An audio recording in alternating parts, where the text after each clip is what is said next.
much is given, much is expected. You know, we invest a lot in these players to come out and perform to their absolute maximum and give everything they got. I mean, these players are very well resourced. I think they owe it to the university, they owe it to each other, they owe it to the coaching staff, they owe it to the fan base, they owe it to the donor. They owe it to a lot of people to go out and play on game night and practice every day to the absolute max for all the reasons.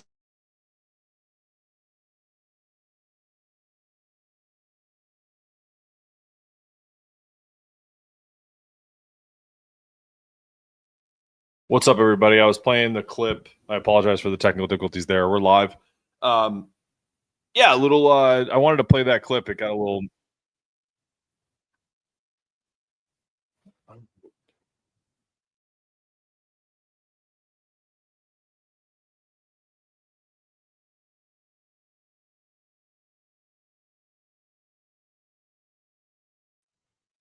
All right.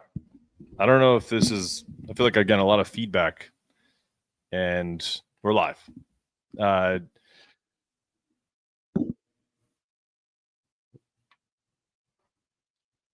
don't know what's going on with this stream, guys. So if I'm kind of hearing a bunch of stuff. There's been crazy stuff happening in my house, so I apologize. I'm gonna bring in. We got Russ. I think we have Russ on the line. Let's get him to the stage, just because. Let me see if the audio is working, and I just want to hear from him and his thoughts on this game, because first half was great. Second half just felt like the opposite of what Dan and the staff want, essentially. You know, the whole idea of them bringing in guys who are well resourced, the idea that they're bringing in guys that are, you know, foot stays on gas, the whole idea, the mantra behind this team and his entire persona is based off of how they played for the entire game. I would say 90% of the game against UMass Lowell, and just the effort. Forget about the score. It looked very half and half. And I don't think any other team in the country really can be perfect right now, just because of the nature of the way college athletics is right now with all the transfer portal stuff. So it's less about, you know, the culture of the team and more just about, I feel like, what we kind of deal with on a regular basis just in this sport in general. But let's get Russ in here. I haven't had him on the show before in this type of setting, and I want to hear his thoughts. What's up, buddy? Thank you very much. How you doing? Good. Yourself? I just ran my 20-minute quick post game on Twitter. Obviously, nobody was on today because of the type of game. We had just a few regulars, but I do want to plug my show tomorrow at 11 a.m. Yeah, definitely. At Russ Ramblin'. Follow me at Russ Ramblin', I think it is. My Twitter space. I'm going to be interviewing Coach Calhoun, Jim Calhoun, along with Dom Amore, talking about his book, More Than a Game.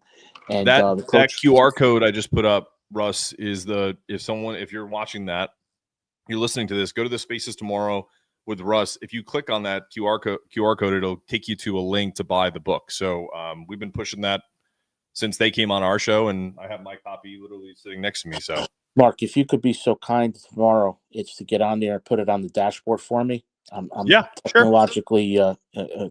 I'll try my best, man. I'm technologically challenged. I really appreciate it. We want to push the book. I will tell you that Coach Gunn was very gracious in my seeing him last Monday, actually, at Gamble for the opener. That's when I talked to Dom and got Dom's number and arranged for the interview.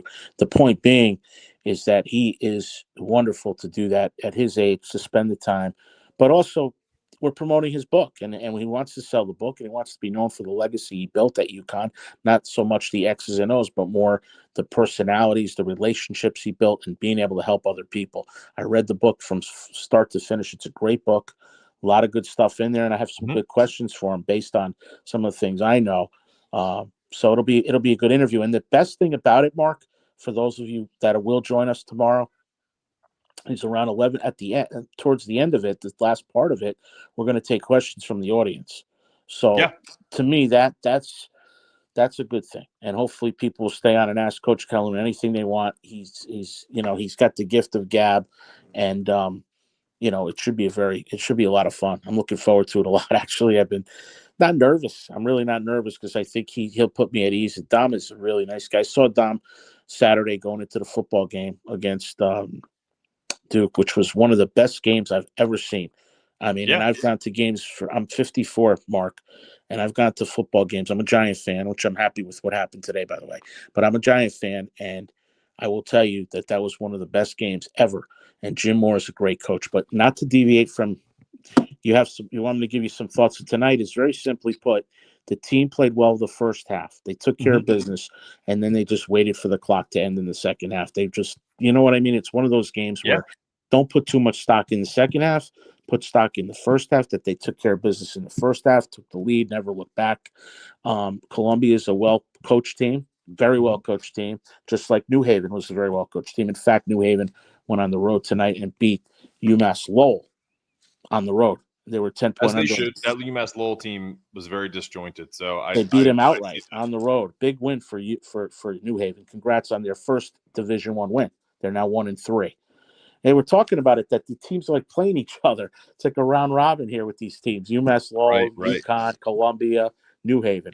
But Mark, until we get Mullins and Furphy, then we'll see the complete team. I was trying to tell them tonight on my other space, on the other thing, the other show, that this team will mirror the 2014 more so than the 23 team when it's all said and done. You think so?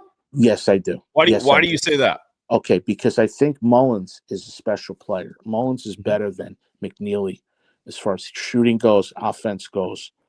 Okay, so that's the first thing. So now that makes solo ball more dangerous. Then look at the three big-headed monster tonight. They all carried all almost 20 points. I mean, they're consistent. And Jalen Stewart's gotten better, and Ross has gotten better. Those two guys. So, and the guard position actually is the one question mark I still have a little bit, a tiny bit with Silas and with Malachi, because I don't think they're going to ever get to Tristan Newton's level. I just don't see it. Maybe I'm wrong. I hope I'm wrong. But that's the one spot. I do think the center position is solid, better than people are giving them credit for. Uribe is going to be very good, very good. He's already playing well. You saw the play he made tonight. He got hammered, and he still made the basket. And then Terrace Reed he's a beast. And I saw him play at Michigan. I'm like, wow, this was a great catch last year, and he's just developed into a top-notch NBA player, and he'll be going to the league. So I know I said a lot. I'll come up for air. Sorry, Mark. No, you're fine. Like, but yeah, I appreciate that. That's why I think they're going to be great, and I think Coach Hurley learned from last year what the emphasis needed to be on. They had a much better offseason than they had last year. This team's much better than last year's team. Let's get that right off the bat, right? The question is, when we try to compare teams, what we have to look at sometimes is what the end result's going to be after the whole season, right? So, sure. Point being, a lot of the teams that we're going to play, the St. John's, the Kansases, even Saturday, I think BYU is more of a quiz than it's a test. I think BYU is a quiz more than a test. Why? First of all, we're playing well right now. Even though we're not at full strength, the game's going to be played in Storrs North. Okay, it's a home game for us, right? And as far as the fans go, it's like a home game. So I think that's going to help. So I think it's a quiz, not a test. The first test will come at Kansas, in my humble opinion. And I'm with you there. I truly believe it. I'll tell you what gets me confident, Mark. It's the coaching staff. I think we have the best coaching staff in America. Go ahead. But Russ, I don't disagree really with most of what you said. But what I will tell you is that just like you, I think I'm about 10 years younger than you. You said you were 54, so I just turned 44. I think this team, I think you're the first person that I've ever heard say they would mirror the 24 team, which I don't see, because that 24 team, because you mentioned, he used the words bulletproof. I know, and let me finish. Like the idea is, you mentioned the name Tristan Newton. Tristan Newton is one of the most underrated college basketball players of the last 20 years. He is what he was able to do in his short time at UConn is almost unparalleled. So, and then you add a guy like Cam Spencer, who had an even shorter tenure to the mix where he was unstoppable. And then you have the Donovan Klingons and you have the others that kind of came with that. I don't think this team is going to even come close to the 24 team. I think just because of the fact that it was the most dominant offensive team since Duke of 99 that didn't even win the national championship. We know who did. And as far as like offensive efficiency, you mentioned bulletproof. Like, I don't think this team can get to that level to be the number 1 offense and the number 4 defense in the country. That'd be something special. And they could still win the national championship without being at that level. And I don't think we're going to really see that because I love Terrace. I love Eric. They're not going to come close to what Donovan was or what he did. And then when you add Mullins into the mix, if Braylon started not on the injured list, so to speak, right? If he started this season, because he is the most exciting player that came into this year that I wanted to see play. And that's the most disappointing part of this season is that he isn't healthy to start it because he's going to have to work his way into this rotation the same way Liam had that long stretch. Is he a better shooter than Liam? Yes. Does he have some strengths that Liam doesn't have? Sure. But also he's not going to have the same pressure that Liam had last year, essentially to be the 1A option once he's healthy. So he's got that luxury. So I will say that while I agree with you that this team, that no one should be concerned. What still bothers me, and I put this in the notes, and I guarantee this is something the staff is talking about, is defense at certain levels is still an issue. Solo's a great example. I love Solo ball. And you can't take him off the floor because he's such a good scorer, but he gets beat off the dribble still constantly. The guys still can get bullied down low by teams like Columbia and, to a certain extent, New Haven. And that's an issue. Like you're going to go play BYU that has Kobe Keita, who's 6'8", 240, and you got AJ DeBonsa. These guys are grown men, Richie Saunders. It's not that I think BYU is going to beat them, but you're going to see some things that teams are going to start to look at film and attack them. St. John's the same thing. That's the only thing that frustrates me. The last thing I'll say is the guard play has been solid. Like Silas came in to this team as an offensive guy that is going to lead them. I think he had 9 assists tonight. I think he only had 2 turnovers. I think Malachi is a huge upgrade from backup point guard. And then even if you throw Millender in there, to me, Millender's, if you had to start him, maybe we have a problem. But if the fact that he's your 3rd point guard, it's still probably one of the deeper point guard rosters in the country. So I think my bigger issue is the consistency of the wings minus Braylon. I don't think Jacob's going to play much this year. I love him. I think he's going to be a great prospect for us in the future. So I wouldn't even worry about him. But it's the Mullins. It's Terrace. Terrace has been phenomenal. It's like he hasn't missed a beat. But yeah, I think it's going to be I think everyone's kind of in the same place. The only team that I think has the edge, and it's the reason why everyone has them as a 1 or 2 right now, is Purdue, because they have 80% of their team back. And so Matt Painter can essentially go, he knows what he's getting from his 2 All-Americans and the guys that came back. Whereas Dan has his staple guys, like he has Alex, he has Terrace, he has Solo, but he's still kind of wondering who's stepping up. Is it Jay Ross? Is it Jay Stu? I thought Jay Ross played better than Jay Stu tonight, just from a totality, but he did foul out. So it's kind of it's push-pull with those 2. So, you know what I mean? It's still kind of up in the air. I'm not really sure what we're getting from these guys. So, but that's the luxury of this UConn team. That's why I relate them more to the 22-23 team, because that team went 11 deep. You had a guy like Naheem Aleem that was a safety valve off the bench that could score. You still had Hawk, you still had Jackson. So I don't see the 24 parallel. The difference, yeah. No, I understand. The thing about the 23 team, though, that we failed to realize is they went through a slump in the January. Oh, I know. I remember that. And 1,000% remember it. And I think if you look at the team, like our slump last year, when was it? It was the beginning of the year in Hawaii. The point being is that if we don't do that kind of slump again, which we probably won't, I think what I'm getting at is the coach early has learned from that slump that you want to avoid the slumps. And that was a slump. That was a bad slump in 23, which we recovered from, no doubt. But sure, you don't want to lose those games after the first of the year the way they did. You know what I mean? Also, they didn't win the Big East tournament either that year. and they still won the national title. That 24, they won the Big East, and they won everything, right? Right. So this season, I just think the maturity and the defensive intensity that they're going to put up is going to be better. They're going to be improved from last year's team with a lot of experience, believe it or not. And I do think from that angle, that will get us, you know what, maybe I'm exaggerating to get us up to 24 based on what you mentioned about Klingon. Obviously, Taras and Rebay do not compete with, but Taras and Rebay are right there with Sonogo, with Klingon and Sam. Like Samson, I think those two guys we have now, in my humble opinion, are better than Samson, but they're not as good as Klingon. So we have the 2 and 3. If you had to rank the positions, we have like number 2 and number 3, Taras, and then the kid. And then if you had Samson, really never was that big center, that dominant defensive center. Whereas I've seen Rebate block shots. Point being, we're gonna be okay, and Oh yeah.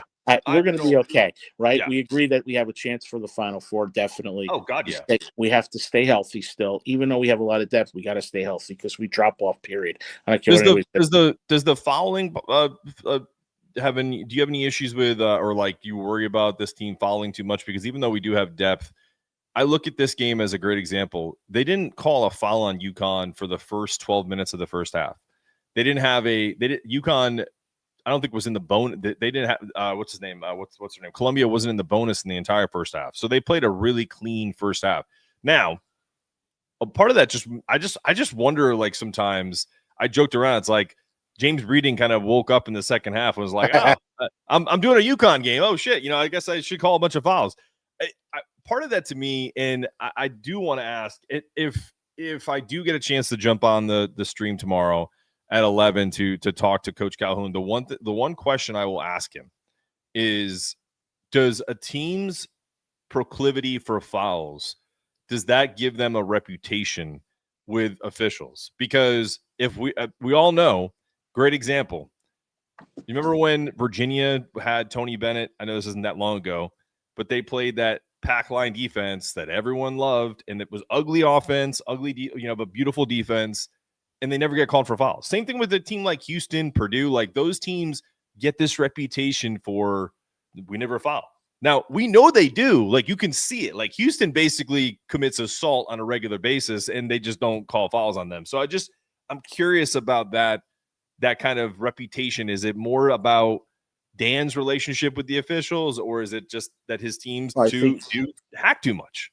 I think if you're asking the right person tomorrow, definitely. Yeah, because he has the same mentality, I think, as Dan. Yeah, exactly. If you had to answer that question, do you think that's more reputation, or do you think that's truly just like, hey man, like, you just got to stop using your hands? I think it's a combination of both. I think there's no doubt about it that it's a combination. It's a depend question, right? Because the guy he's going up against may be the similar type of coach, if you know what I mean, and that would be sure. That would be Rick Pitino, for example. But I think it's a good question, and I think it's something you would definitely ask Coach Calhoun. I think Hurley's toned back his act a little bit so far this year. I could see it already. I think he's. Did you see what he said at the end of the game? Did you see? I don't know if you saw it. So, so he used his coach's challenge with 30 seconds left. They're up 25 points. We hope you didn't. I thought you fell there for a second. No, so my phone went down. I had it cleaned up here. I'm sorry. Yeah, so he used his coach's challenge, and I don't think they won the challenge. And James Breeding walked over to him to explain, and he was sitting on the bench, and he just went, "I'm just really frustrated with my team." And James they just laughed. They had a laugh about it. So, like, I think you're right. I think that there's.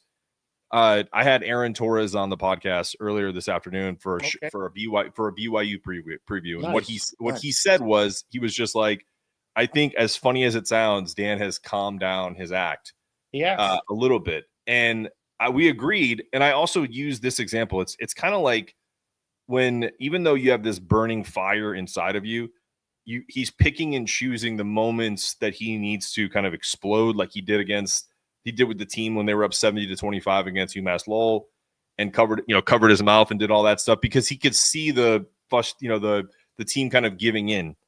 I'm curious where the line is with that, because Dan tonight, I feel like there were a few opportunities in the second half where he could have done that, but maybe he's picking and choosing those where he could go, you know what? I'm going to save this for no one can see it. I'm going to save it for the locker room. When we're going to win this game, when it's over, they're going to know what's up. Well, he's giving them something to get, he's giving the coach a chance to get him ready now for BYU that they didn't play a perfect game, 2 good halves, right? So to me, that's good because now, the games are spread out enough, Monday to Saturday with, you're only going to Boston. To me, I think they're going to be ready to play. I think they've always been ready to play. We're not playing in Hawaii. Yeah. We're playing in the contiguous United States. We're playing Stores North, if you will, Boston. It's going to be a huge UConn crowd. And we're getting our first little quiz of the year. And I asked the guys on my other thing before I came on with you, Mark, and I appreciate the invitation. I love this, actually. I love talking Husky basketball any day, all day. I do think that the UConn will be a bigger favorite than they thought. They thought UConn would only be favored by like 4 or 5 points against BYU. And I said, no, it's going to be closer to 10. So we kind of compromised. We figured it'd be 7. What's your take on the game? I mean, where does Vegas, I mean, we're 3 and they're 7, right? So you have I think it'll be a two top 10 teams. I'm usually pretty good at this. I would say they're going to take into consideration that even though it's neutral site, it is closer to home. They're also going to take into consideration that BYU with their very deep pockets is probably going to bring some people themselves. So it'll mirror kind of what the Illinois situation was at TD Bank Garden or Stores North, as you're calling it, in the Elite Eight a couple years ago. So there will be they're going to be quite a decent amount of BYU fans. However, I do think that 10 is way too high. 3 is way too big. Well, they said 4. They said 4.5. I think it's going to be around 7, 7.5. And then I think you're going to see that fluctuate. I think people will probably throw some money on BYU and it'll probably drop. I think it'll get closer to 4 than it'll get to 10, but I think it'll start at 7.5. Interesting. Yeah. I mean, that just. I would be honest. It doesn't affect us, but it's just, it doesn't affect us. I think it's a fun curiosity, and knowing who I am as a person, knowing the circles I run in. One of our investors is actually a professional gambler, so we definitely talk that around that realm quite a bit. Tell them the way up to 9.5 on Saturday. I think we're going to win by 10 or more points. I'm very confident in this group. The reason I'm confident is they've played together, most of them. I mean, who did we lose? We lost Samson. We lost Diarra. We have most of our guys back. We made it to this. These are big losses, though, Ramblin'. Like I have to stop you there. I mean, I know we lost them. I know that the production itself may not be, what you're, like it's not like you lost Donovan Klingon and Adama Sanogo, but you lost 2 high-level seniors. By the way, Samson's the winningest player in UConn history. Alex will probably pass that this year. But I think losing Haas in particular is a tougher blow because he's a warrior. He's a guy, especially when you think about what this coaching staff wants.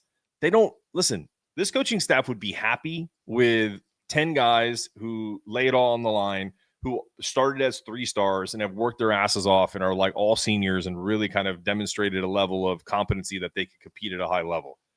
They're very blessed to be at UConn so that they can get the type of players that they want and still have the talent that can compete for national championships. And I'm not saying like we're, a mid-major, but the mentality is still there. I mean, think about where Dan started coaching. I mean, look at those.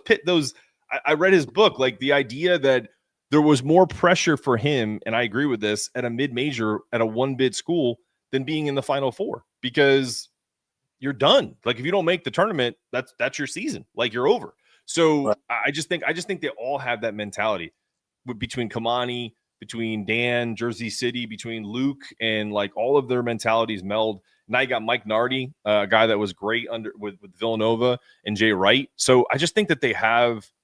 To your point, I do think that they do have a team that is really tough-minded, and they need to be reminded that they can't just turn it on like flipping a switch. This isn't the NBA. They need to be ready to go every game, and I hope they are this weekend. I think there's enough time to get them ready, obviously, but it does worry me that they have these kind of like they had them last year too. These little lulls. Better team this year, more talented, When you deeper. say lull, yeah. When you say lull, yeah. I mean, I think the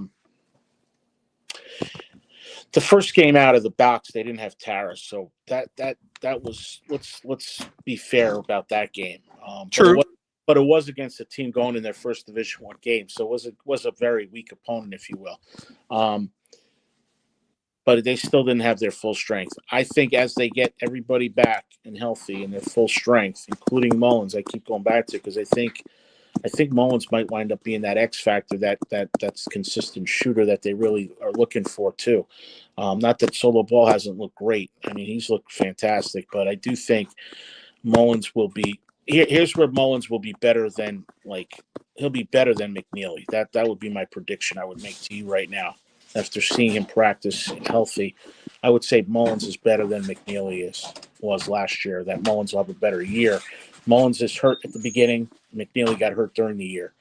I think at the end of the season, we'll see. We'll compare stats. I think Mullins will have a better season than McNeely will have. And by the way, that doesn't mean Mullins will go to the NBA next year either. We don't know. Maybe he's not mature enough. Maybe he wants to come back for another year, depending on how we do. But as far as what I see, what I could tell with the shooting, he and the offense, he's phenomenal. Furphy, I know you said is more of a project. We'll see how that happens. He's played in international basketball. But he again, but when you look ahead. at Furphy, like I'm not gonna split hairs on Braylon Mullins because first off, we haven't even seen him play a live game. He's only played one exhibition game and then he was hurt. So to compare him to what Liam did, a kid that I know. You know what I mean? Like it's like comparing a AAA guy to a guy that hit 30 home runs for the Yankees. It's like, well, when we see it, I'm right there with you. I'll show my age. What did Ronald Reagan say? Trust but verify. Like I trust that Braylon's going to be really good, we need to verify whether he's the show on the. It needs to come out when he plays. But I think he'll be back sooner than we think too. We'll see if he comes back in early. I got a quick note on that. I won't say who. Let's just say that I have.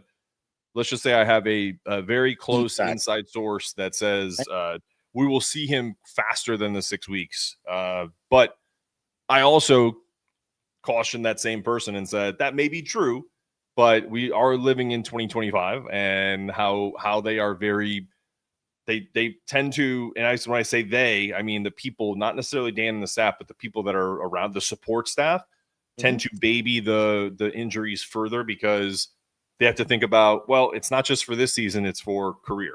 So but as far as like health wise, if it is a full 6 weeks, then they are making sure that he is good to go and he doesn't have any setbacks. But I do think, but again, I'm all. What I will say is, I think what's the saving grace for him is that he can come in just like Steph Castle did and not be the guy and just fit in and play a role. And Liam didn't have that advantage. They were like, we kind of fucked up on this roster construction. Can you save our season? And he tried his best and he just couldn't do it. Right.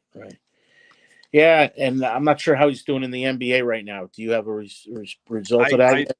I know that he hadn't been playing a bunch. It wouldn't surprise me if he ends up in my hometown here or adopted hometown in Greensboro in the G League for a little while, so he gets some run. But that Hornets team is surprisingly fun to watch and good because you got Con Knipple, you got the kid Brandon Miller who played at Bama, you got some other kind of like Colin Sexton who played at Alabama a couple years back. It's a bunch of and Ryan Kalkbrenner, who started at Creighton for 100 years, he starts for them and he's having a great year. I think it's a really cool mix of young players, the youngest team in the league. So they have plans for him, but that just happens. Like if you're not getting in that rotation and you're a rookie, and they have this league that you can go to, you're still getting your $2 million a year, but you can go actually play against other pros and get your run in. They may do that. And if that happens, I'll definitely drive 10 minutes to go see him. There you go. Yeah, right. You're right there. Well, we wish him well, obviously. I mean, I wish he came back for a second season. I think he needed it personally. That's my opinion. That's just my opinion. You do what you want. It's a free world. I think the mother wanted him to go pro and the father wanted him to stay at UConn. Just so you know. Talking about Liam? Yeah.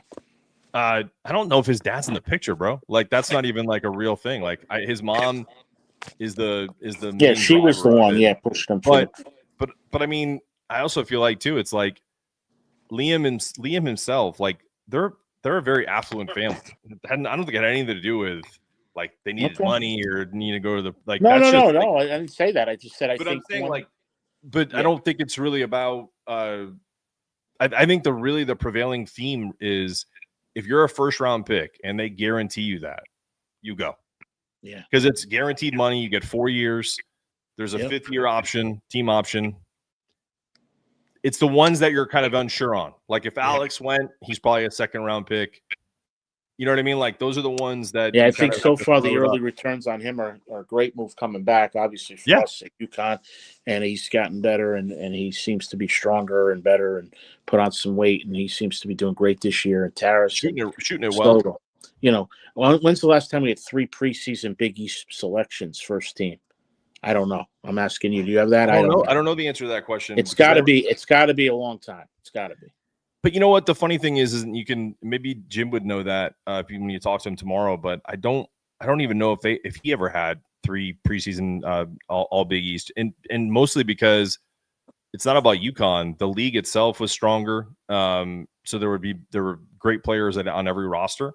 And that's even though obviously the brand of my company, which is Big East Energy, like I love Big East basketball. I'm going to root for it no matter what iteration it turns into. Even if UConn decides that hey, we're going to join the ACC or the Big 12 at some point because our football team is so good, Big East will always have some pull for me regardless. And I don't know, man. Like I don't think it has ever mattered like to UConn whether we've had all Big East selections preseason. It's to me, it's always about I was only mentioning it because I've never seen that, and me either. My opinion of those 3 players is as strong as the preseason prognosticators. My point is that's a three-headed monster there, and that 3-headed monster is pretty strong in my opinion. It's potentially 3 first-round picks next year in the NBA.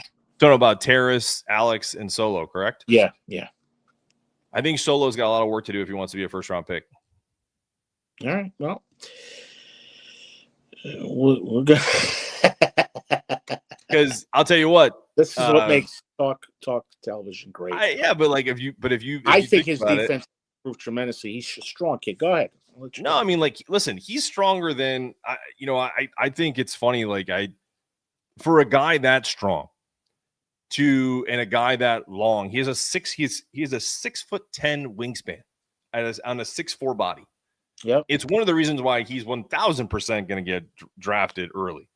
But as far as like the ROI of a first round pick, why he needs to improve in certain areas, and he did a little bit of it tonight and certainly did some of it against UMass Lowell. Talked about it on my show. He is a really good 2-level scorer.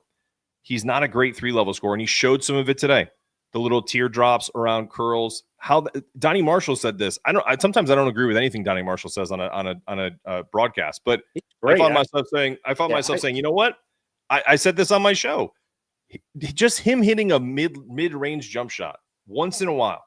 I know we're not in 1984 anymore, but just once or twice automatically starts to make guys come out on you even further. And then when you get to the hoop, they don't know what you're going to do because you have that 3-level scorer mentality.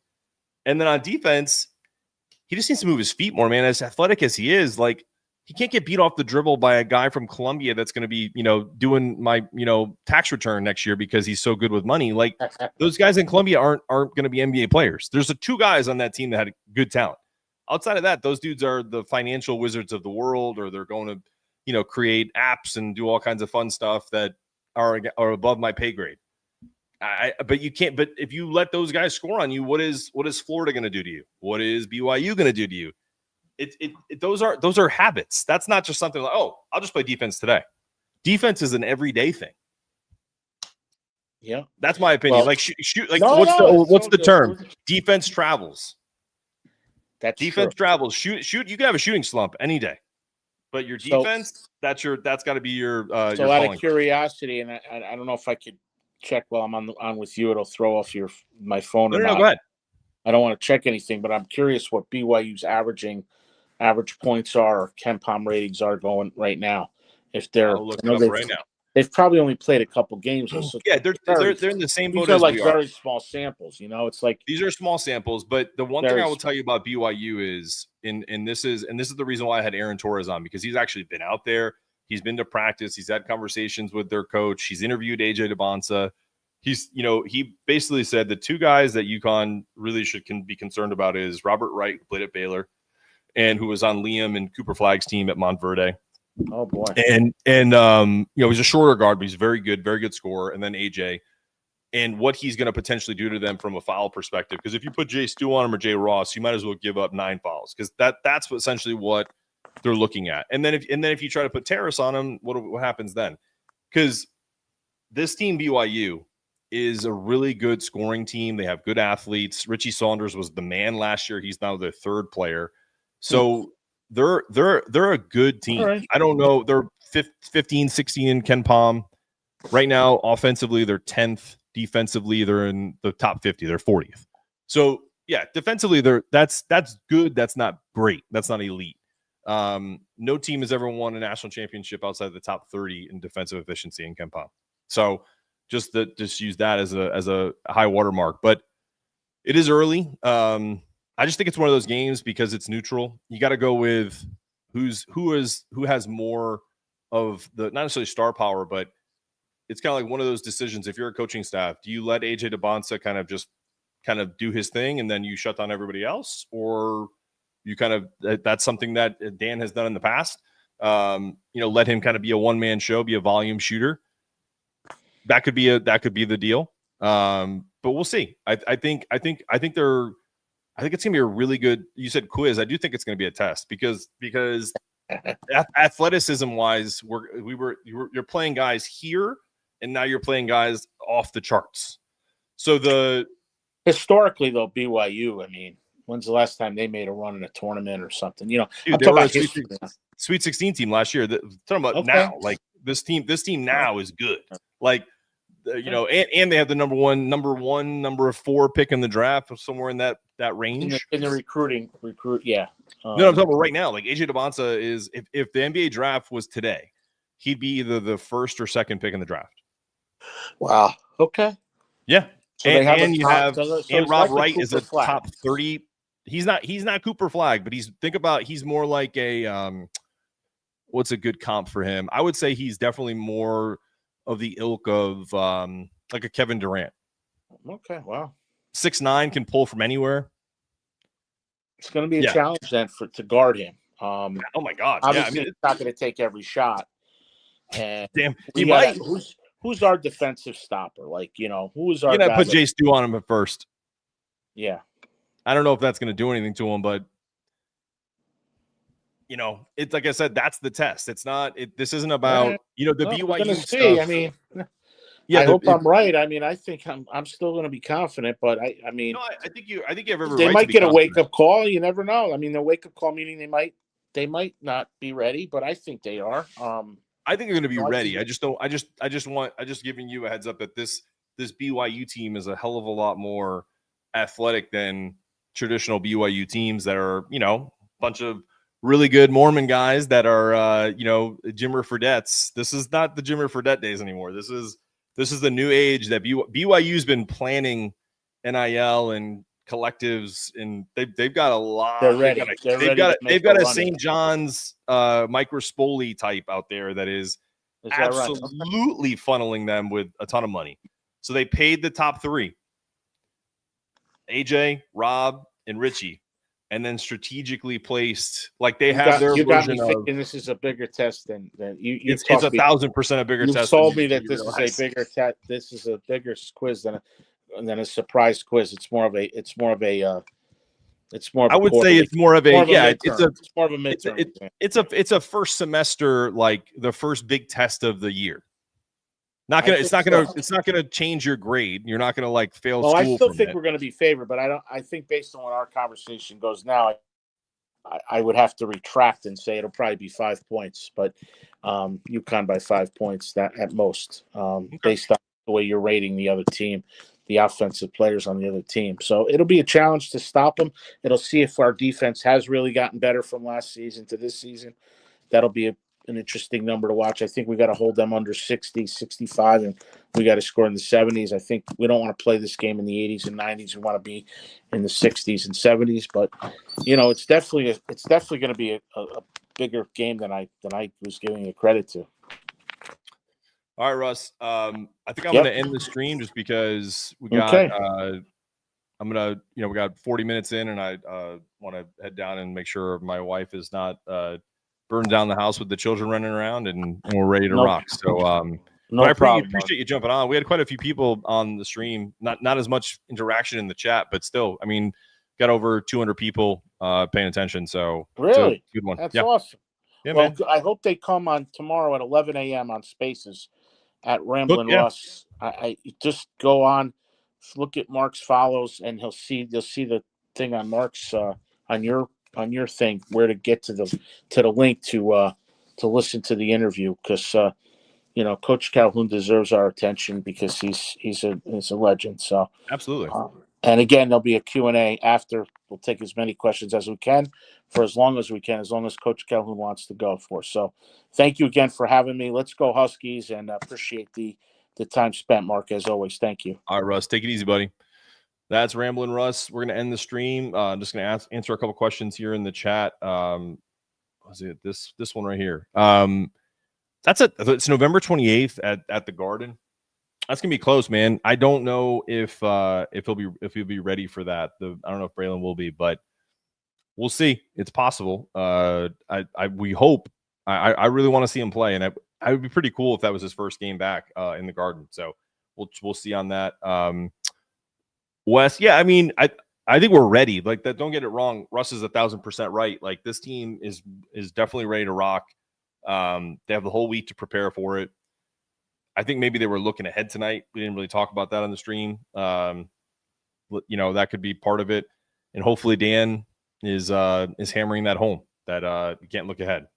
So go check that out. There's the link has been up the entire show to Coach Calhoun's book here. So if you can take a picture of that, QR code it, it'll send you to, I don't know if it's an Amazon link or another link to pay for the book, More Than a Game.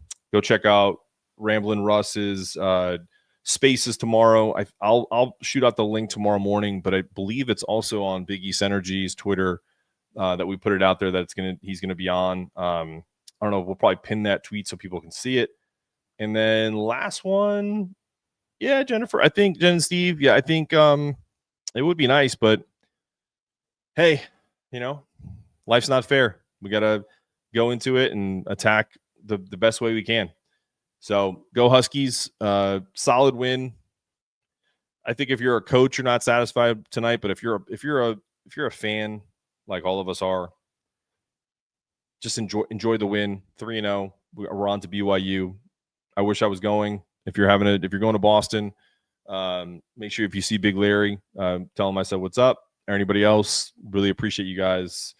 This has been another Hoops Cat Pod. We appreciate all of those who came on. See you next time. Let's get it. Let's get it. Let's get it. Let's get it. Yeah. UConn, baby.